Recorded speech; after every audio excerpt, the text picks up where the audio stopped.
Okay, Christina here to listen to some music, and today's music selection is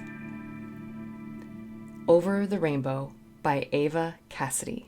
This was a special direct request on the channel. EVA CASSIDY was a singer-songwriter, I believe in the folk genre, and she passed away at the age of 33 in 1996. So I think this is a person that we lost way too soon.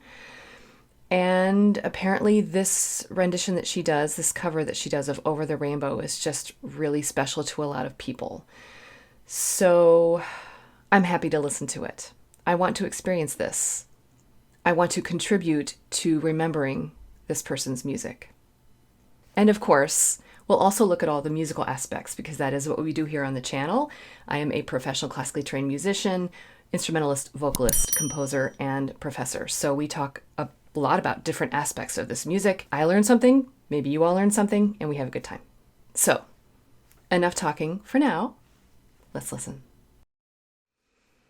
Okay, so also this song was released in 1992, and again, she passed away just like 3 or 4 years later. So, I do know other versions of the song. I know the original from The Wizard of Oz. I've heard the one with the ukulele. I've actually played a version of it in my string quartet, so I definitely know this song, and I am really interested to find out what this is about. So here we go.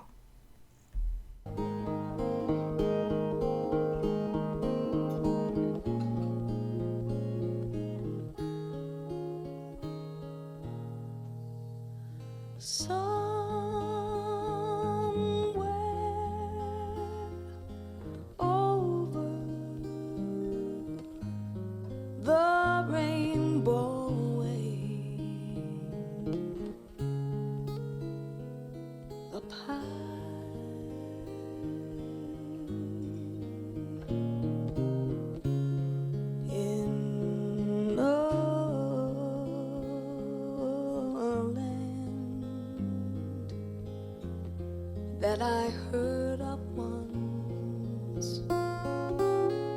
once in a lullaby.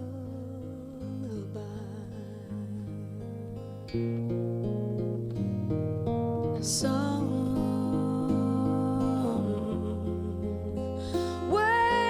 over the rainbow skies, a blue wind, the dreams that you dare to dream really do come true.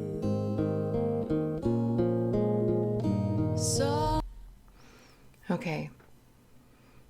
Well, I can definitely see the charm in her music and her performances.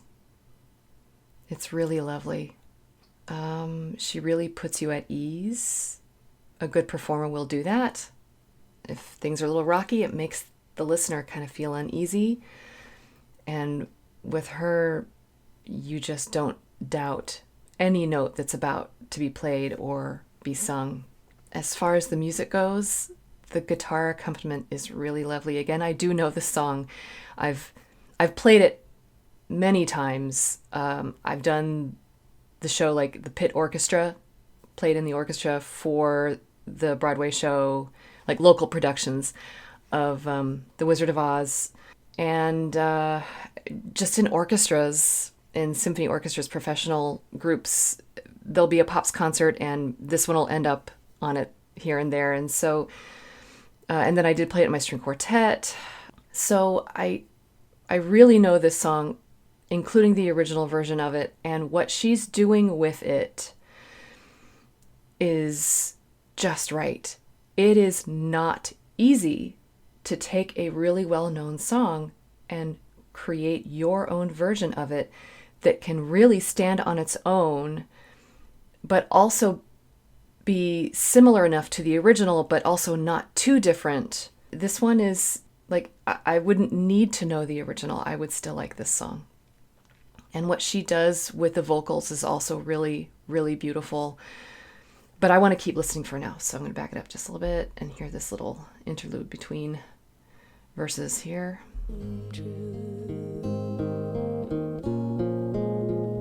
Someday I'll wish upon a star and wake up where the clouds are far behind me.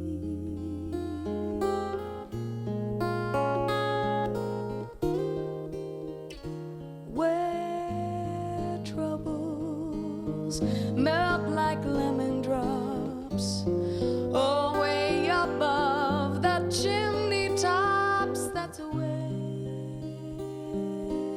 you find me.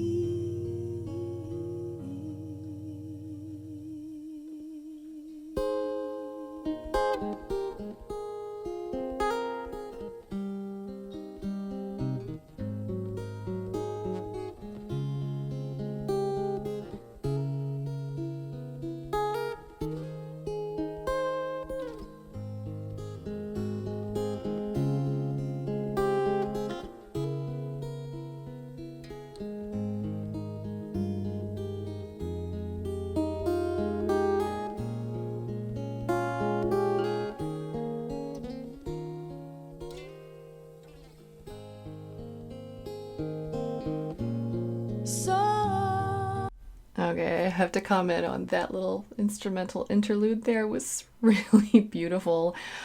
Oh, and I especially loved how she transitioned into it. She was hanging on to that last sung note with the vibrato and, really came to a close with her diction with the mouth closing and then the vibrato and transitioning into this instrumental interlude, which was quite impressive. The finger picking style is always impressive to me in guitar because it's much more than just the chords. And the little things that she was doing, those little touches of like sliding up and every single thing that she does there, I don't think it was originally planned. I think that she developed those things each time she played those. I know I've done the same.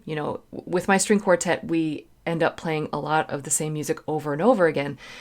And so over the years, as I'm playing a certain song, I will add little things to it here, a little slide there, a little bit of vibrato more on this note, a little bit of a swell, making it get louder and softer here, where at the first time I played it would not have been quite that interesting.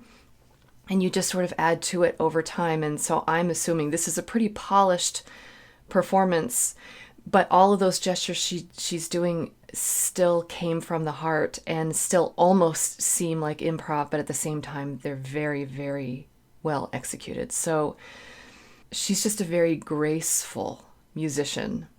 And this whole experience here is very intimate and it's very precious, not just because of her personal story. I would think that no matter what. Okay, we're going to continue on. Someday I'll wish upon a star and wake up where the clouds are far behind me.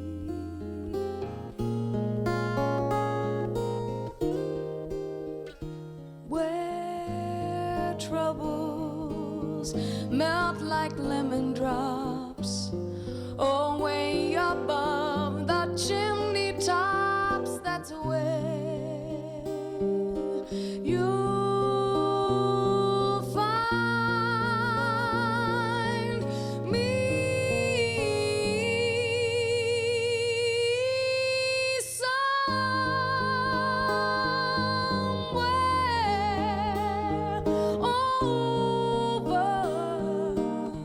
over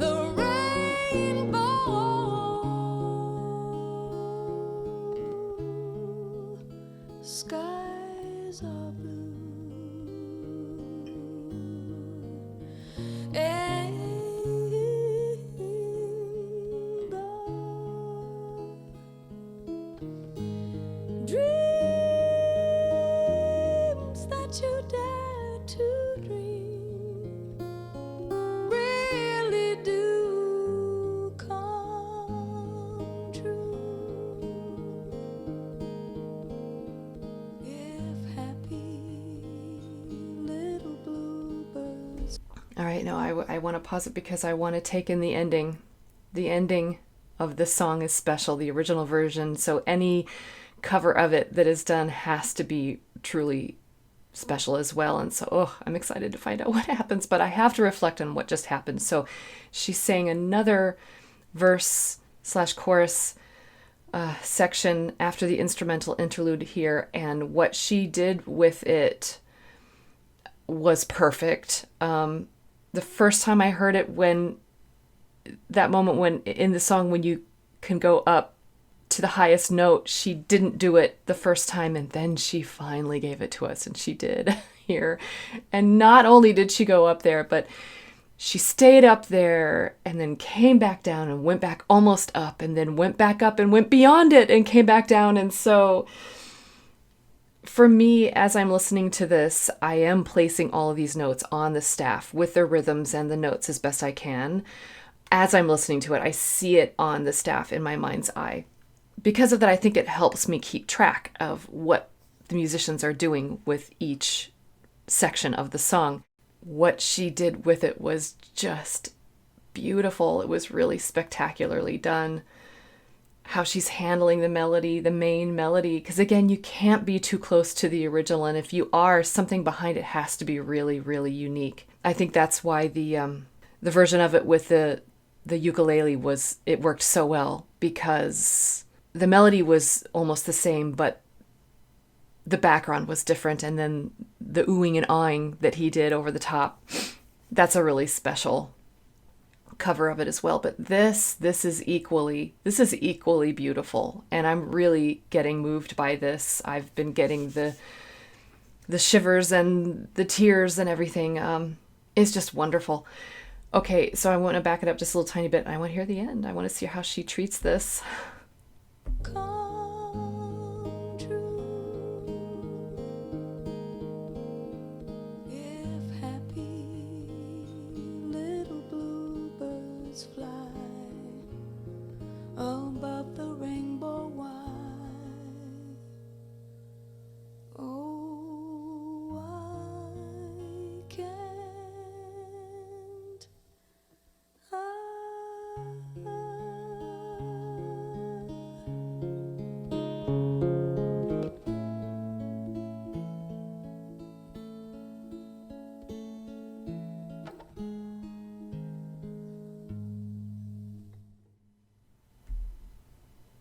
Wow.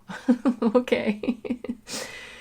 So the ending was a little imperfect, but that's what makes it even better. Yeah, that's what makes it even better. Her voice kind of fizzled out a little bit, and I don't know if she meant to do that, but it doesn't matter. It's a live performance, and so you're going to hear things like that, and I think it added to the performance. Okay, this was really beautiful. All right, so I know I've already said a lot about the musicality of this, but I just want to dive in just a little bit more. So it does stand on its own. It was very moving. Her voice is just beautiful. So is she also a jazz singer?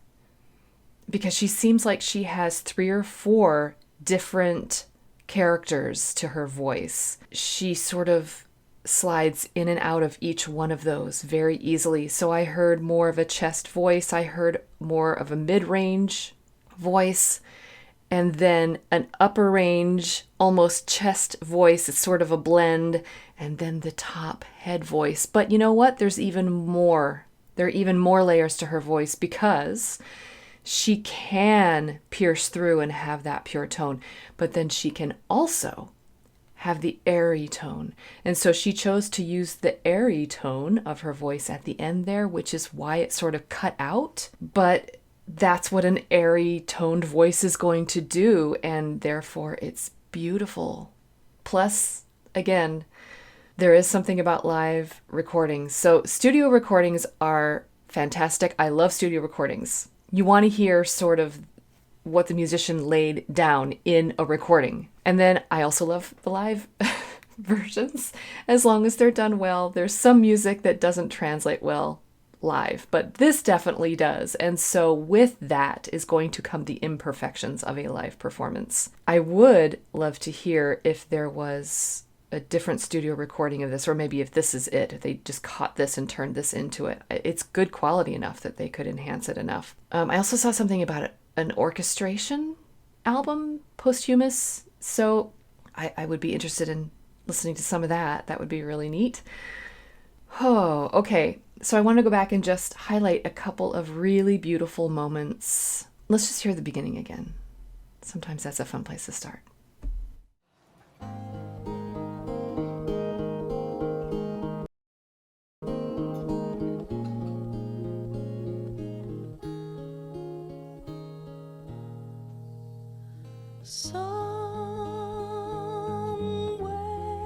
So there, right there, she didn't start on the lower octave somewhere. She started up there at the top already.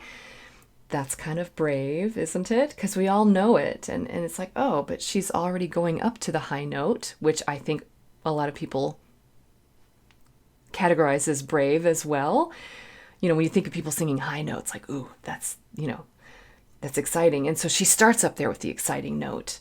The intro is rather straightforward, just with the arpeggiated chords, but that simplicity of it really sets it up for what she's about to do with her voice. There were some moments in this where I just smiled and shook my head yes, because I loved what she did with the melody or the chord progressions.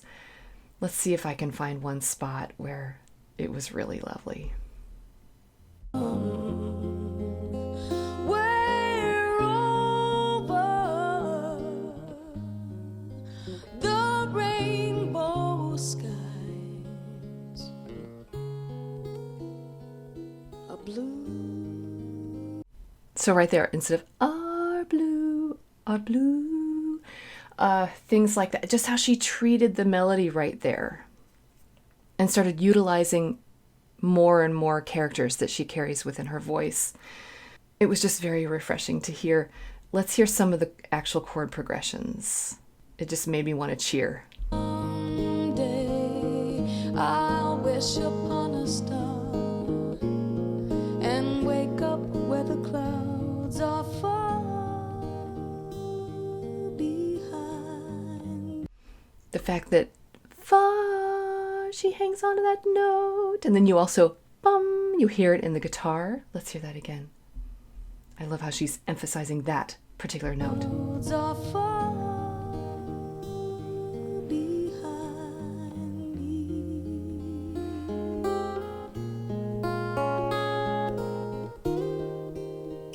Good transition here. Yeah. Troubles melt like lemon drops, oh, way above the chimney tops. That's where you There, her voice cuts out. find me. There. So find me. Some people go up there, and she does later, but find me. So I know that that is what the original melody does, but some people go up. You're expecting her to do that because she's trying to sort of not be too close to the original melody, but she does stick to it there. Again, just really good musical planning. I was just very, very pleased with how she treated the melody there and the chords underneath. It was really beautiful. Let's hear a little bit of the instrumental interlude and how she passed it off so beautifully.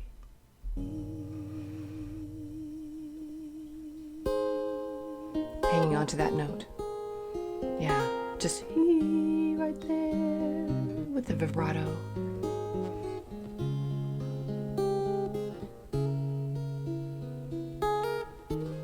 There, that little whoop, and back down. That little slide up, slide back down, and release, and then putting the fingers back down. It's just all really, really fine musical motion. Oof. So she's wonderful. Let's hear the high note. We got to hear the high note again, right? Yeah. You'll